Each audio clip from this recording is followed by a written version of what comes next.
This is one of my favorite quilts. I named it Le Panier de Fleurs, which is French for the flower basket, and I have regretted it ever since because it's a hard name to pronounce, so I just now lovingly call it the flower basket. But it is inspired by a French cutwork embroidery that I saw in the Victoria and Albert Museum, and that's why I thought a French name would be very appropriate for it.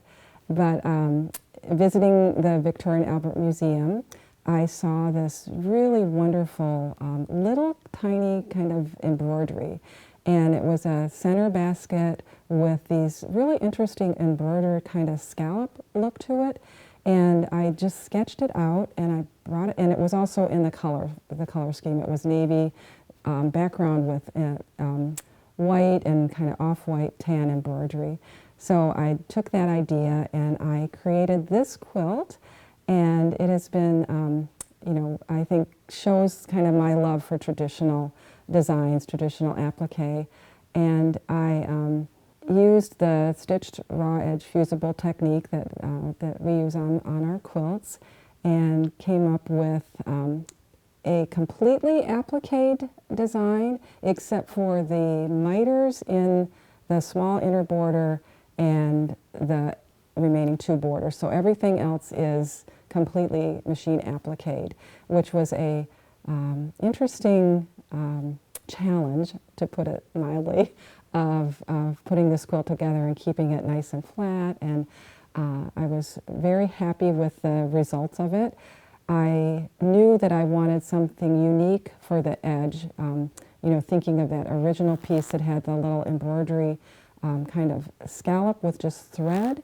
And so I came up with the scalloped edge, which I had never seen before on a contemporary quilt. I had seen some larger kind of scallops on antique quilts. And so I had to draft this myself and kind of figure out how to do. I wanted the double scallop, and took a long time to kind of figure out how to do this. But the construction of it is took a lot of kind of figuring out. So the four borders were done before it was put together, and you had to leave the where it's joined, you had to leave like a portion of that unstitched. The applique kind of overlaps that. So once it's together, then you had to go back in and do the rest of that stitching, if that makes sense. So that's one of the more complicated things about that, is to get that all to work out perfectly. And I also made a pattern of this quilt because we taught it at our retreats, and one of the, I think we did a flower basket retreat or applique retreat. And so I had to refigure it out a few years, like 10 or 12 years later. How did I actually construct this?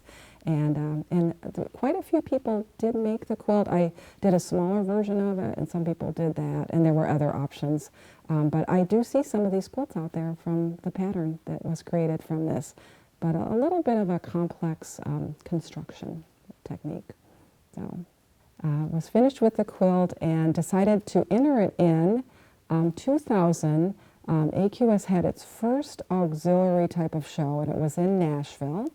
And I entered it in the show, and I was really excited when I got a phone call from Bonnie Browning that said it had won third place at the Nashville show. And I thought, oh, that's nice. And Bonnie said, Sue, you should be way more excited.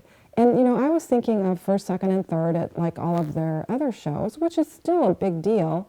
But she said, you just won $7,500 for third place. So there was only first, second, third, and fourth place. So it was a big deal.